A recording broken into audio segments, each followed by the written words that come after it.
Bonjour, je suis Bertine, fille du Gabon. Permettez-moi. Alors, ce matin, je vais m'adresser au ministère de l'Éducation nationale et à la famille. Mesdames, je voudrais d'abord poser une question au ministère de l'Éducation nationale. Est-ce que dans les vestiaires de l'Éducation nationale, vous nous avez déjà placé des caméras? Première question. Deuxième question, est-ce que nous avons des vestiaires dans les établissements? Ensuite, je viens vers la famille. Je vais m'adresser aux mamans ce matin.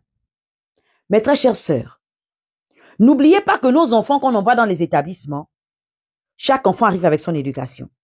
Mon enfant a son éducation, l'enfant d'Ida a son éducation, l'enfant de Nuno a son éducation, l'enfant des Créoles son éducation, l'enfant de Chanel son éducation, l'enfant de ma mère Nadège son éducation. Chaque parent a son éducation. Bon.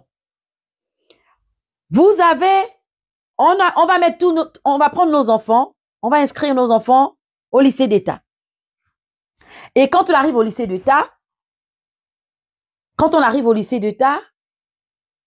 donc les enfants des Chanel, de Créole, de Ida, tout le monde arrive dans la salle et tous ils sont là. La fille de Tata Bertie, elle vient avec les panjets, elle rentre. Quand elle rentre, c'est la rebelle, elle veut s'asseoir au fond de la classe. Elle regarde comme ça. Je prends la fille d'Ida, elle est un peu timide.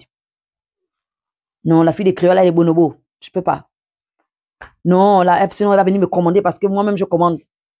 Non, la fille de Chanel, je peux pas. Ça, mais déjà les saguettes, c'est déjà des apaches. Bon, je vais prendre la fille de Nadège Mbadou parce que celle-là, elle est dans le love, donc elle peut lever. Nounou de maman, je vais prendre. Sa fille va seulement danser pour nous sur les TikTok et tout. La fille de Tata Bertie, elle est panjenge, elle crée son gang. Quand elle crée son gang là, elle a déjà pris vos enfants, elle a déjà mis ça dans sa bande. Bon, vous voyez les gars qui sont en face là. On va séduire les gars là. On vous parle des enfants de 10 ans, 11 ans.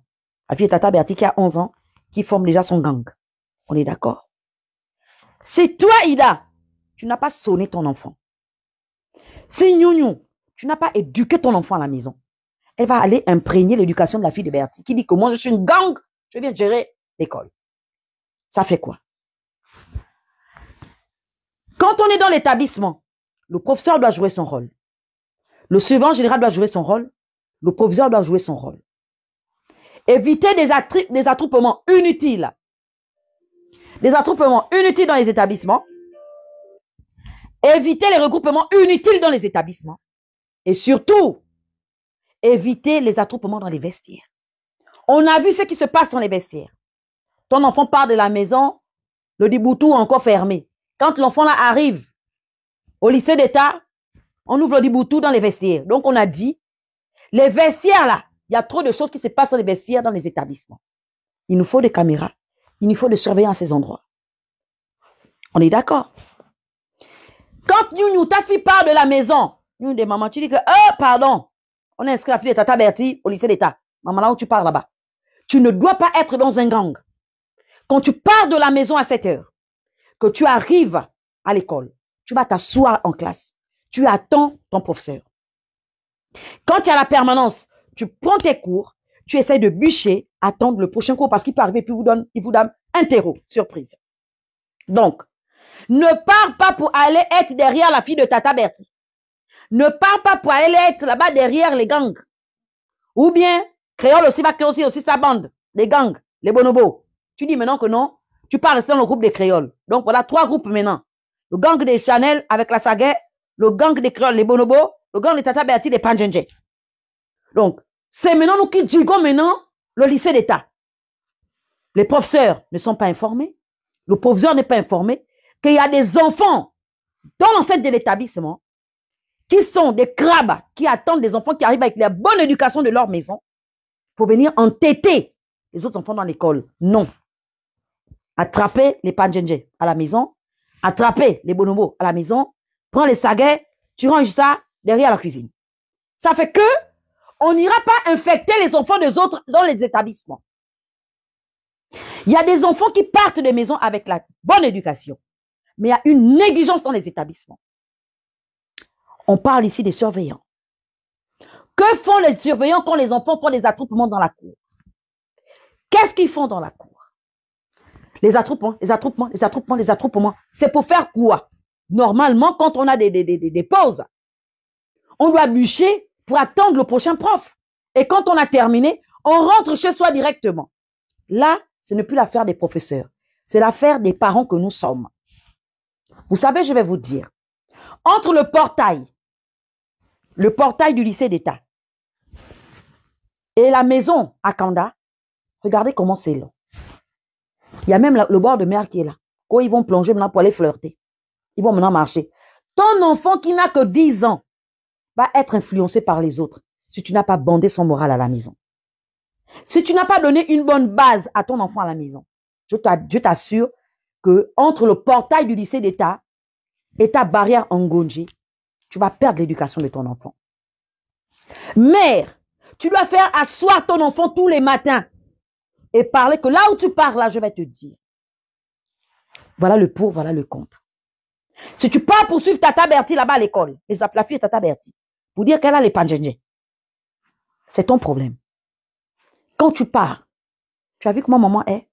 Maman, elle est à l'école, elle n'a pas eu de copine à l'école. Elle n'a pas eu d'amis. Non. Elle allait étudier. Maman n'a pas fumé. Maman ne boit pas. Tu vois, maman partout? Non. Pourquoi? Parce que je suivais les conseils de mes parents. Parce que j'étais sage. Où tu es là?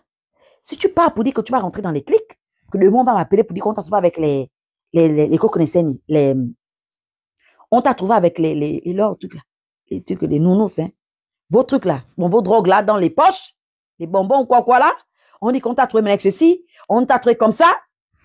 Je dis, ça ne va plus se passer comme ça. Ça ne se passera plus comme ça. Pourquoi? Parce que chaque parent prendra du temps, au lieu de passer le temps, mesdames, à faire le téléphone de nos maris pour savoir qui est là, qui n'est pas là.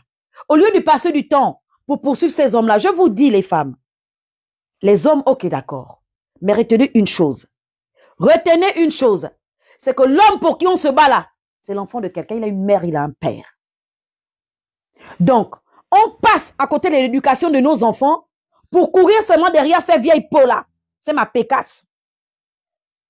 C'est-à-dire qu'on laisse l'éducation de l'enfant qu'on a porté 9 mois dans le ventre. On abandonne l'enfant là pour seulement être là en train de poursuivre les gens là. Qui nous apporte que le stress, que la tension dans la vie, que les maladies. Mais l'enfant qui sera là demain pour te mettre le seau à la douche quand tu voudras te laver. L'enfant qui sera là demain pour te dire, maman, attends, j'arrive, tu veux manger quoi la queue? Tu veux manger quoi le poisson salé? Tu veux manger quoi? C'est l'enfant là que tu gaspilles. L'enfant, c'est la retraite de demain. Le mari va te donner le gourmet jusqu'à la fin. Il attrape les femmes selon c'est-à-dire au fur et à mesure, il prend de l'âge. On a dit l'homme ne vieillit pas. Un homme de 78 ans, il sort avec une fille de 20 ans. Donc, moi, je pense, on ne te demande pas de négliger ton foyer, tu as le droit. Mais, l'enfant que tu as dans ta maison, c'est ton avenir. L'enfant que tu as dans la maison, c'est ton combat. Chaque femme doit dire tous les matins, mon enfant, mon combat. C'est pas comme je vois là, mon homme, mon combat. Tu vas commencer à combattre ou toi, tu vas attraper un homme. Tu peux attraper un homme. Tu peux être assise dans la maison de l'homme là, il vit son bonheur ailleurs. Je dis bien, je pèse mes mots. Tu as un homme avec toi dans la... C'est une autre femme qui donne les couleurs qu'il a. Et quand la femme se retire, il s'assombrit, il devient zéro. Tu te rends compte que, oh, mais mon mari, à un moment, il est clean, à un moment, il est comme ça, mais qu'est-ce qui ne va pas? Parce que la lumière était là, la lumière est partie. Donc, au lieu de se battre pour les gens là, parce qu'ils sont là avec nous, regarde là, pardon. On doit se battre pour nos enfants. Chaque mère doit faire asseoir son enfant. Tous les matins, ne vous fatiguez pas. Pendant que tu mets le goûter dans le sac.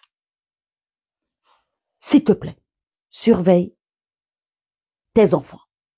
Demain, je viendrai sur les professeurs et les responsables d'établissement. À tous les parents qui sont du côté d'Angonji. J'ai une crèche disponible à 30 000 francs. Pour les bébés de 1 an à 2 ans. Si ton bébé a 6 mois, tu payes 50 000. On a une garderie disponible. On prend les enfants chez nous jusqu'à 7 ans. On est d'accord? Donc, si tu vas amener ton enfant chez Bertie, tu appelles au 076 57 92 93. Nous sommes disponibles pour vous. Je vous aime, je vous adore.